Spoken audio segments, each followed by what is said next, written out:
saya akan bawa satu perkara yang mungkin akan tersentuh hati anda. Sekarang bila kita lihat sistem pengurusan, apa yang disebut sistem pemerintahan dan pentadbiran negara kita, dan sekarang negara kita diperintah berasaskan kepada politik kepartian. Benar atau tidak? Anda memang tak boleh nafikan. Jadi dalam isu ini anda anggap dia sebagai baru, anda anggap dia sebagai dimunculkan, anda anggap dia sebagai tak pernah wujud pada zaman Nabi dan sahabat.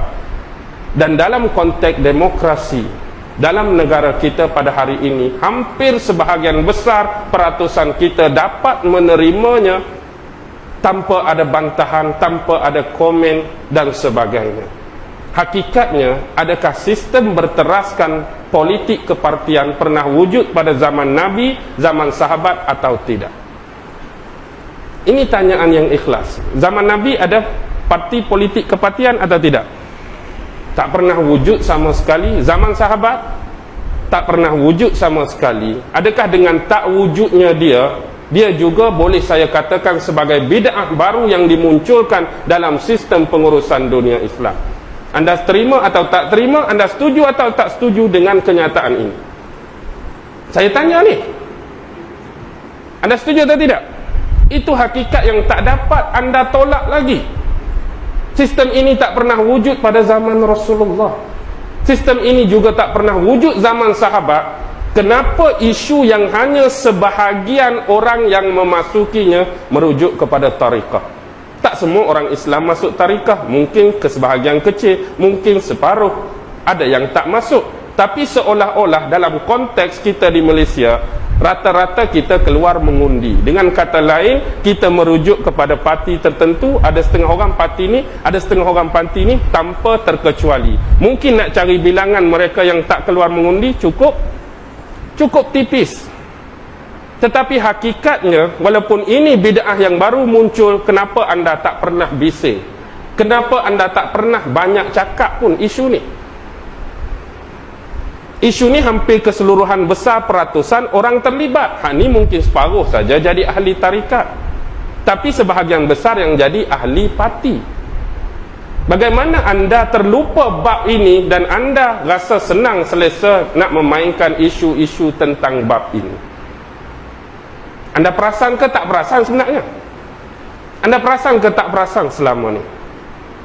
Baik. Dalam isu art of con, art of con adalah seni yang berprestasi tinggi, seni licik, seni menipu yang dimainkan oleh sistem Dajjal. Pernah hadis-hadis Rasulullah menyebut Dajjal akan datang kepada kamu pada suatu hari nanti dengan mendakwa dan mengaku dirinya sebagai Nabi. Tetapi ingatlah, tidak ada lagi Nabi selepas aku. Selepas itu Dajjal akan naik, upgrade sikit dakwaan dia. Dia akan mengaku sebagai Tuhan. Tetapi yakinlah kamu bahawa Tuhan tidak akan dapat kamu lihat kecuali selepas kamu meninggal atau mati. Dan Dajjal itu cacat matanya. Dan Tuhan kamu itu tidak pernah ada kecacatan, ada kelemahan, dan berbetulan dengan perkara yang baru. Dan di dahinya ada tertulis perkataan kafir yang mampu dibaca oleh mereka-mereka yang beriman dari kalangan yang pandai membaca ataupun buta huruf. Ini adalah perlambangan-perlambangan awal tentang Dajjal. Dan salah satu senjata yang paling elit yang dimainkan dalam sistem art of con ini ialah sistem demokrasi. Sistem ini adalah sistem dalam acuan Dajjal. Sistem ini adalah dalam sistem acuan kafir. Dan hari ini mereka menghukum anda dengan Benedict Order ini, divide and rule. Anda dipecah dan diperintahkan. Hari ini kalau kita lihat, anda masih boleh bersatu di dalam masjid di belakang seorang pemimpin yang dinamakan iman dalam apa jua parti yang anda wakili. Mungkin ada warna sekalian, ini warna ini warna ini, tapi anda masih lagi sanggup bersatu, sanggup bersama untuk duduk dalam satu saf, sanggup bersama untuk duduk dalam satu barisan di belakang seorang pemimpin dan ketua, iaitu imam. Baki lagi selepas anda menyaut selipar-selipar kasut anda, anda sudah jadi orang lain dengan orang lain. Anda sudah jadi tidak kenal mengenali antara yang berada di sebelah saf anda tadi. Anda jadi begitu sinis dengan orang yang berada di belakang saf anda. Anda jadi bermusuh dengan orang yang berada di depan saf anda selepas anda keluar masjid. Saya nak sebut fenomena atau suasana ini berlaku atau tidak hakikatnya. Ini hakikat yang tak dapat dielakkan berlaku. Kenapa di dalam ini anda boleh bersatu? Kenapa di dalam ini anda boleh duduk satu saf, tetapi di luar kita berpecah belah?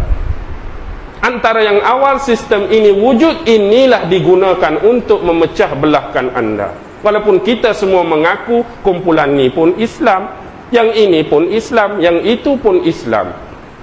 Kenapa Islam kita dipecahkan dan dikategorikan kepada 3 puak? Kenapa Islam kita dinafinasikan dalam 3 kumpulan? Kenapa Islam kita difahamkan dalam bentuk 3 acuan? Hakikatnya Allah tetap memanggil kita setiap hari, ya ayyuhallazina amanu udkhulu fis silmi kafah. Tak kira siapa dia, tua atau muda, cerah atau gelap, gemuk atau kurus, pendek atau tinggi, kaya atau miskin, semua dipanggil kepada udkhulu fis silmi kafah. Tetapi hakikatnya kita sudah dipecahkan dengan sentimen-sentimen yang berbaur politik. Ini sudah lama berlaku, tetapi kenapa bid'ah ini anda tak perasan langsung, dan anda lebih suka memainkan bid'ah yang kecil dan remeh seumpama aliran tarikat? Baik, bila kita mendapat kemerdekaan, kita dianggap sebagai manusia yang berkebebasan mutlak, boleh memerintah negara dan tempat kita sendiri mengikut acuan kita kononnya.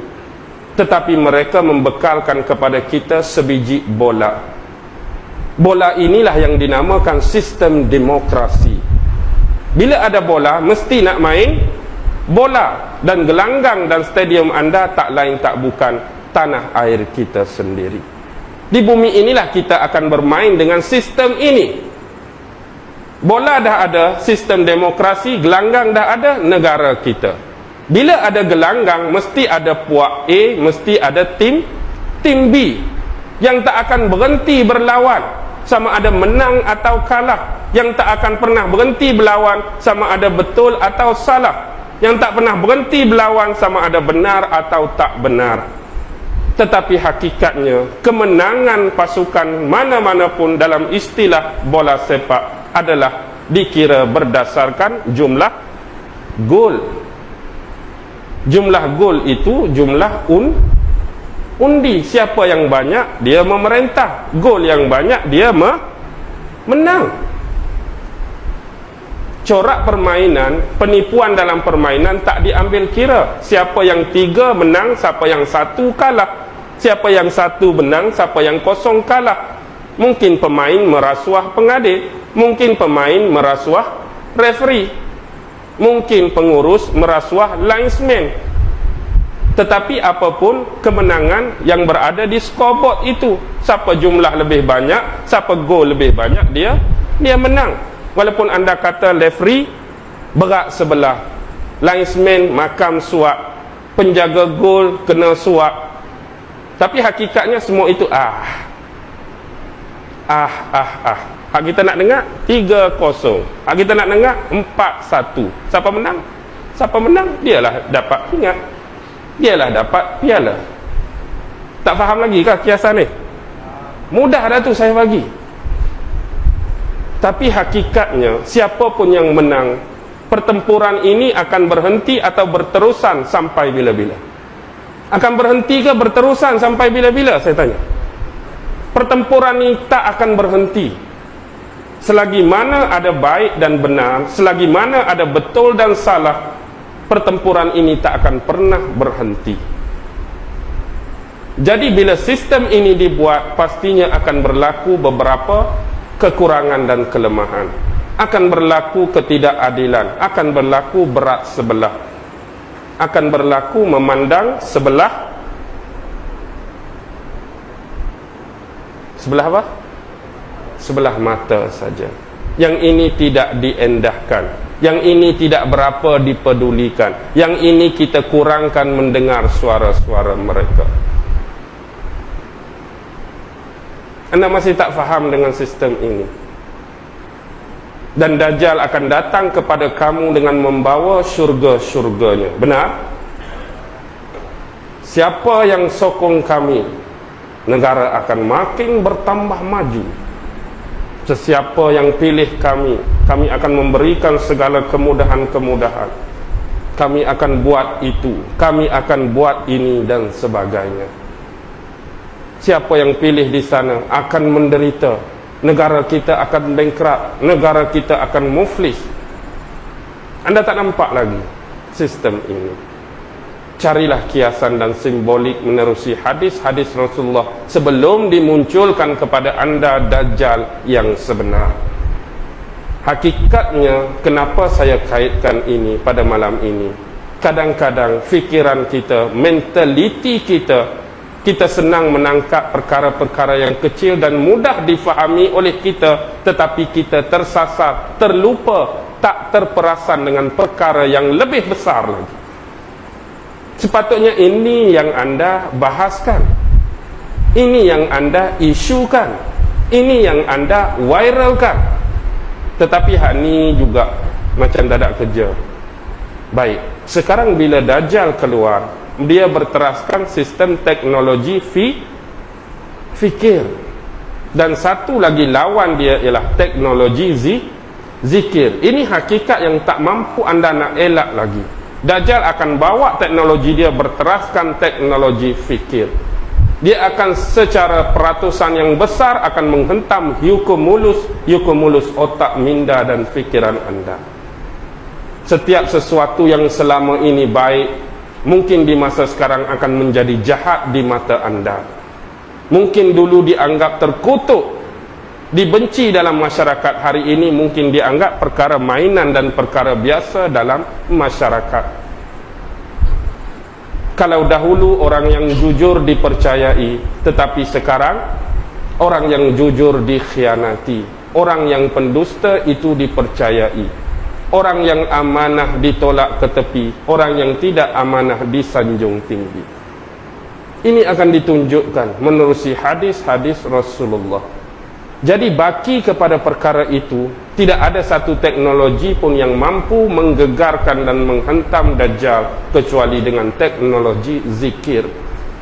Tetapi hakikatnya sekarang, siapakah yang dianggap sebagai orang-orang yang berzikir kepada Allah? Kumpulan mana yang paling benci kepada orang yang berzikir? Kumpulan mana yang selalu menghalang orang-orang daripada berzikir? Dan kemuncaknya, di manakah zakirin yang secara diam tetap teguh berzikir kepada Allah? Ini sebenarnya adalah rahsia-rahsia yang perlu disimpan dan dirahsiakan. Kerana bila sampai kepada pengetahuan orang yang tak sampai kepada ilmu ini akan dipermain-mainkan dan dipersenda-sendakan. Sekarang dahulu, kumpulan tarikat dan zikir bergerak dalam keadaan yang tertutup, di luar daripada pengetahuan umum, di luar daripada pengetahuan orang-orang awam. Kerana bimbang timbulnya fitnah-fitnah bagi mereka yang tak memahami. Tetapi hari ini, kenapa perubahan mendadak muncul? Majlis-majlis zikir dibuat secara terbuka dan besar-besaran. Kasidah di mana-mana, majlis-majlis ilmu di mana-mana, masjid-majlis memperingati Allah di mana-mana, sudah bertukar rupa dan bentuk. Kerana ini adalah kemuncak kepada perlawanan dan pertentangan dengan sistem yang sudah lama memerangkap kita. Anda harus sedar atau tidak sedar, kenapa isu ini dipermainkan dan kenapa dia begitu dibenci. Hanya dengan alasan tak pernah wujud zaman Rasulullah, maksudnya anda masih tak memahami sirah dengan cukup baik. di zaman Rasulullah ada tarikat atau tidak, itu persoalan yang kedua. Tetapi hakikat penyebaran ilmu yang pernah sampai kepada para sahabat masih tetap tertakluk dalam 3 konteks dan 3 kategori ini. Pertama, risalah-risalah, wahyu-wahyu dan firman Allah Subhanahu wa ta'ala tak pernah sunyi daripada apa yang disebut sebagai akidah kepada Allah Subhanahu wa ta'ala. Inilah yang disebut sebagai ilmu tauhid. Dan dakwah Rasulullah juga tak pernah sunyi daripada apa yang disebut sebagai hukum hakam dalam agama. Inilah yang disebut sebagai syariat. Dan dakwah Rasulullah juga tak pernah sunyi daripada perlakuan-perlakuan, perbuatan-perbuatan, adab-adab, tunjuk ajar Rasulullah dalam bentuk diri Rasulullah. Inilah yang dinamakan adab dan etika dalam agama. Inilah yang disebut sebagai akhlak Rasulullah. Inilah yang dinamakan tasawuf. Jadi tauhid, jadi syariat, jadi tasawuf tetap seiring berjalan.